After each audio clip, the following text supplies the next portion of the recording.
Hello friends, welcome back to my channel. ఈరోజు మన ఛానల్లో చికెన్ కర్రీ సండే స్పెషల్. ఇక్కడ నేను చికెన్ కర్రీ కోసం 1/2 కేజీ చికెన్ తీసుకున్నాను. దాన్ని శుభ్రంగా వాష్ చేసుకొని ఆ చికెన్ని ఒక గిన్నెలో తీసుకొని రుచికి తగినంత ఉప్పు అనేది యాడ్ చేసుకోవాలి. 1 టీ స్పూన్ పసుపు, 3 టీ స్పూన్ల కారం, ఒక నిమ్మకాయ 2 చెక్కలుగా యాడ్ చేసుకొని లెమన్ జ్యూస్ యాడ్ చేసుకోవాలి. ఇక్కడ పెరుగు 2 టీ స్పూన్లు తీసుకున్నాను. పుల్లగా లేకుండా చూసుకోండి, ఫ్రెష్ పెరుగు తీసుకోండి. ఆ తర్వాత 1 టీ స్పూన్ ఆయిల్ అనేది యాడ్ చేసుకున్నాను. 2 పచ్చిమిర్చి 4 చీలికలుగా కట్ చేసి వేసుకోవాలి. ఆ తర్వాత కొన్ని కరివేపాకు రెమ్మలు యాడ్ చేసుకోవాలి. ఒక గుప్పెడి కొత్తిమీర అనేది యాడ్ చేసుకోవాలి. ఇక్కడ నేను అల్లం వెల్లుల్లి పేస్ట్ 1 టీ స్పూన్ వేసానండి. ఆ వీడియో క్లిప్ అనేది మిస్ అయింది. ఇక్కడ మీరు 1 టీ స్పూన్ అల్లం వెల్లుల్లి పేస్ట్ అనేది యాడ్ చేసుకోండి.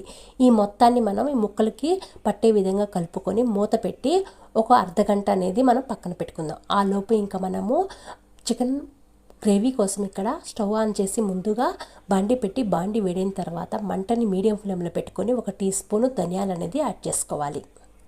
ఆ తర్వాత ఇక్కడ 1 టీ స్పూన్ నల్ల మిరియాలు, 1 పట్ట, 4 లవంగాలు, 1 బిర్యానీ పువ్వు, తర్వాత ఇలాచీ 2, అనాస పువ్వు తీసుకోవాలి. ఇంకా ఆ తర్వాత గసగసాలు 1/2 టీ స్పూను, 4 ఎండు కొబ్బరి ముక్కలు యాడ్ చేసుకోవాలి. 1/2 టీ స్పూన్ వచ్చి జీలకర్ర అనేది యాడ్ చేసుకోవాలి. వీటిని అన్నిటిని మనము మంటని మీడియం ఫ్లేమ్లో లో ఫ్లేమ్లో పెట్టుకొని వేయించుకొని మనం ఆ బాండిలో పెడితే మరింత రంగు మారితే ఒక ప్లేట్లో తీసుకొని చల్లారబెట్టుకుందాం. ఇవి చల్లారినండి. వీటిని ఒక మిక్సీ జార్లో వేసుకొని మనము మిక్సీ పట్టి పౌడర్ అనేది ఇలా దీన్ని పక్కన పెట్టుకుందాం. ఇంకా అర్ధగంట తర్వాత మనము చికెన్ కర్రీ కోసము ముందుగా స్టవ్ ఆన్ చేసి మంటని హై టు మీడియం ఫ్లేమ్లో పెట్టుకొని 2 టీ స్పూన్ల ఆయిల్ యాడ్ చేసుకుని ఆయిల్ వేడైన తర్వాత మనం సన్నగా చాప్ చేసుకున్న పెద్దలపాయ ముక్కలు అనేది దీంట్లో యాడ్ చేసుకోవాలి. ఈ పెద్దలపాయ ముక్కలు మనకి త్వరగా మగ్గటానికి పసుపు అనేది యాడ్ చేసుకోవాలి. మనం ఎంత సన్నగా చాప్ చేసుకుంటే అంత త్వరగా పెద్దలపాయ ముక్కలు అనేవి మగ్గుతాయండి. ఇంకా ఆ తర్వాత మనం మ్యాగ్నెట్ చేసి పక్కన పెట్టుకున్న చికెన్ని దీంట్లో యాడ్ చేసుకోవాలి. ఇలా ఉల్లిపాయల్లో మనం యాడ్ చేసిన తర్వాత ఒక్కసారిగా మనం కలుపుకొని మంటని హై టు మీడియం ఫ్లేమ్లో పెట్టుకుని మూత పెట్టి ఒక 8 నిమిషాలు మగ్గించుకోవాలి.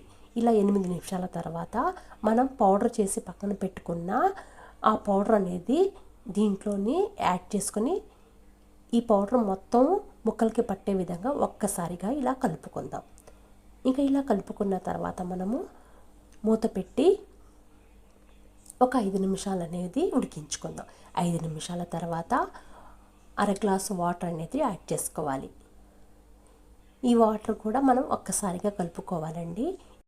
ఇక ఆ తర్వాత మూత పెట్టి మనము ఒక 5 నిమిషాలు వాటర్ ఇరిగిపోయే వరకు మనం ఉడికించుకోవాలి. 5 నిమిషాల తర్వాత లాస్ట్లో కొన్ని